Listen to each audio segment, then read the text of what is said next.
माशाल्लाह अल्हम्दुलिल्लाह। आज हम तैयार करेंगे पेशावरी चरसी कढ़ाही। बड़ी ही मज़ेदार बनती है और इसको बनाना भी बहुत ही आसान है। तो मज़ेदार सी और बहुत ही आसान सी रेसिपी को सीखने के लिए वीडियो को एंड तक लाजमी देखिएगा और चैनल को सब्सक्राइब करना मत भूलिएगा। बिस्मिल्लाहिर्रहमानिर्रहीम। अस्सलाम वालेकुम दोस्तों, मैं हूं आपका होस्ट मोहम्मद उस्मान, आपके अपने चैनल उस्मान फूड सीक्रेट्स के साथ। उम्मीद है आप सब दोस्त खैरियत से होंगे। अल्लाह करीम आप सबको ऐसे ही हमेशा खुश रखे। दोस्तों, आज हम तैयार करेंगे पेशावर की मशहूर चरसी कढ़ाही। इसको बनाना बहुत ही आसान है। आज की वीडियो को देखने के बाद घर का कोई भी फर्द पेशावरी चरसी कढ़ाही बासानी तैयार कर सकता है। वीडियो को लाइक कर दें और चैनल को अभी सब्सक्राइब कर लें। इससे मेरी हौसला अफजाई हो जाएगी और मेरी हर नई आने वाली रेसिपी सबसे पहले आप तक पहुंच सकेगी। तो आइए चलते हैं बिला ताखीर अपनी प्यारी सी रेसिपी की तरफ। बिस्मिल्लाहिर्रहमानिर्रहीम। पेशावरी चरसी कढ़ाही बनाने के लिए सबसे पहले हम कढ़ाही के अंदर चिकन शामिल करेंगे। ये मेरे पास तकरीबन 1 किलो चिकन है, जिसको हमने अच्छे तरीके से धो के और इसका जो पानी है वो ड्रेन कर लिया है। तो चिकन के साथ ही मैं इसके अंदर कुकिंग ऑयल शामिल करूँगा। बिस्मिल्लाहिर्रहमानिर्रहीम। तो ये तकरीबन मेरे पास 300 ग्राम कुकिंग ऑयल है जो हमने इसके अंदर शामिल किया है। यहाँ पे हमने चिकन को डीप फ्राई करना है। चिकन को हमने डीप फ्राई करके तो फिर जो अज़ाफ़ी ऑयल होगा वो हम इसका निकाल लेंगे। और इसके साथ ही मैं इसके अंदर शामिल कर दूँगा 1 टीस्पून नमक का। नमक आप अपने टेस्ट के मुताबिक कम या ज़्यादा भी इस्तेमाल कर सकते हैं। तो यहाँ पे हम चिकन को तकरीबन 5 से 7 मिनट के लिए फ्राई करेंगे ऑयल के अंदर। तो ये देखें दोस्तों, ऑयल मैंने इसके अंदर अज़ाफ़ी शामिल किया है। डीप फ्राई करके तो हम जो अज़ाफ़ी ऑयल होगा वो हम इसका निकाल लेंगे। तो दोस्तों, बहुत ही कम मसालों के अंदर पेशावरी चरसी कढ़ाही तैयार हो जाती है।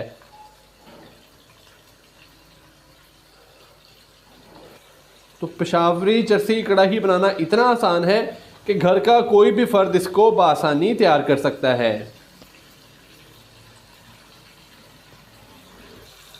ये मेरे पास 1 किलो के करीब चिकन है और 300 ग्राम मैंने इसके अंदर कुकिंग ऑयल का शामिल किया है। अगर आप घी इस्तेमाल करना चाहते हैं तो आप घी के अंदर भी इसको तैयार कर सकते हैं। तो माशाल्लाह से चिकन का कलर देखें कितना खूबसूरत हो चुका है। चिकन को हमने 5 से 7 मिनट फ्राई कर लिया था। तो अभी हम इसके अंदर जो अज़ाफ़ी ऑयल है वो हम निकाल लेंगे।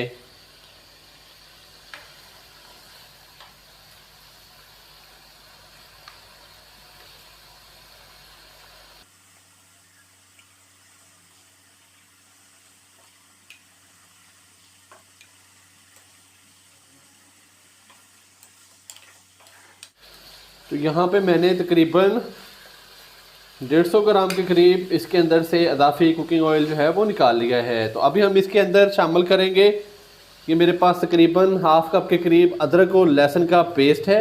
ये मैंने तकरीबन हाफ़ कप पानी के अंदर अदरक और लहसुन को शामिल करके इसका पेस्ट तैयार कर लिया है। ये हम इसके अंदर शामिल कर देंगे। अदरक और लहसुन का पेस्ट ऑप्शनल है दोस्तों, अगर आप चाहें तो स्किप भी कर सकते हैं।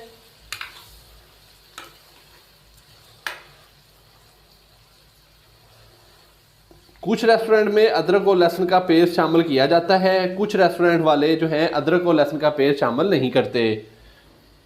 तो अब हम टमाटर शामिल करेंगे। ये मेरे पास तकरीबन 400 ग्राम के करीब टमाटर हैं। इसको मैंने अच्छे तरीके से धो के तो दरमियान से कट लगा लिया है।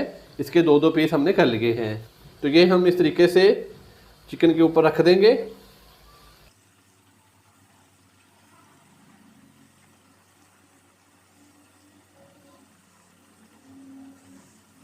तो आंच हमने मीडियम कर दी है। अब मीडियम आंच पे हम इसको 10 से 15 मिनट के लिए पकने के लिए छोड़ देंगे।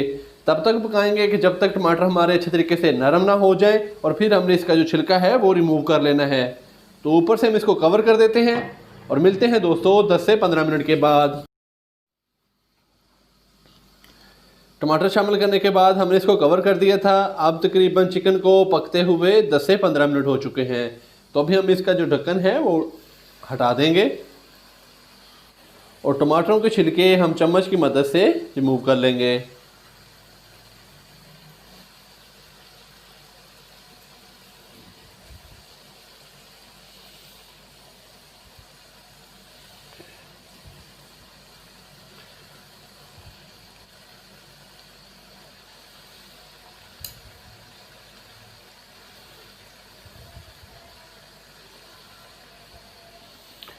टमाटरों के छिलके हमने रिमूव कर लिए हैं। तो अभी हम इसके अंदर शामिल करेंगे 2 अदद सब्ज़ मिर्चें बारीक कटी हुई। ये मेरे पास 3 से 4 अदद साबुत हरी मिर्चें हैं, ये हम इसके अंदर शामिल कर देंगे। अच्छे से हम इसको मिक्स करेंगे।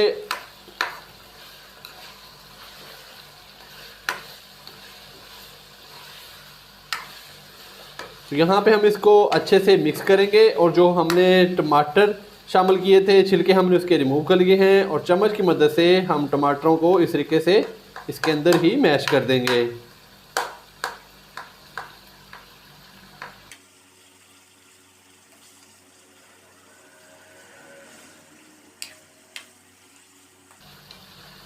तो यहाँ पे हम इसको मज़ीद पकाएंगे। तब तक पकाना है कि जब तक चिकन का कलर हल्का सा सुनहरा ना हो जाए और टमाटर भी हमारे अच्छे तरीके से गल ना जाएं।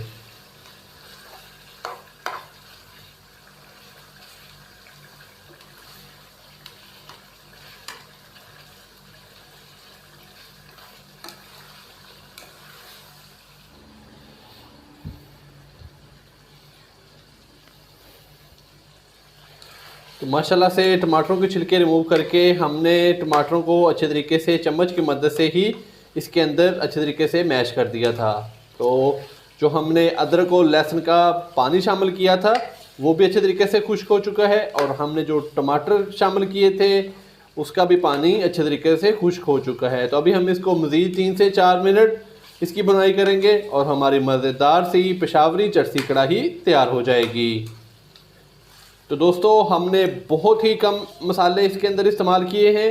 पेशावरी कढ़ाई का मेन राज ही यही है कि इसके अंदर सबसे कम मसाले शामिल होते हैं। अगर आप चाहें तो इसके अंदर काली मिर्च शामिल कर सकते हैं, वो भी ऑप्शनल है। कुछ रेस्टोरेंट में काली मिर्च इसके अंदर शामिल की जाती है, कुछ रेस्टोरेंट में इसके अंदर ब्लैक पेपर जो है काली मिर्च वो शामिल नहीं की जाती। और जो मेरे दोस्त इस चैनल पर नए हैं जिन्होंने अभी तक चैनल को सब्सक्राइब नहीं किया वो काइंडली अभी चैनल को सब्सक्राइब करके साथ ही बेल आइकन के बटन को दबाकर फॉर ऑल वीडियोस को सिलेक्ट कर लें ताकि मेरी हर नई आने वाली रेसिपी सबसे पहले आप तक पहुंच सके। तो माशाल्लाह से टमाटर का पानी खुश्क करने के बाद और जो हमने अदरक और लहसुन का पेस्ट शामिल किया था उसका भी पानी खुश्क हो चुका था। तो फिर हमने इसको 5 से 7 मिनट और फ्राई कर लिया। तो माशाल्लाह से बहुत ही मज़ेदार सी हमारी पेशावरी चरसी कढ़ाई तैयार हो चुकी है। तो चलते हैं अब इसकी फाइनल लुक की तरफ। माशाल्लाह अल्हम्दुलिल्लाह हमारी आज की रेसिपी तैयार हो चुकी है। बहुत ही मज़ेदार सी और गर्मा गर्म पेशावरी चरसी कढ़ाई तैयार हो चुकी है। तो दोस्तों मैंने बहुत ही आसान तरीके से पेशावरी चरसी कढ़ाई तैयार की है, आप भी इसी तरीके से ट्राई कीजिएगा, बहुत ही मज़ेदार तैयार होगी। वीडियो को लाइक कर दें, फ्रेंड्स और फैमिली मेम्बर्स के साथ शेयर कर दें और चैनल को सब्सक्राइब करना मत भूलिएगा। कल एक नई रेसिपी के साथ आपकी खिदमत में हाज़िर होऊंगा। कल तक के लिए इजाज़त दीजिए। अल्लाह हाफिज़।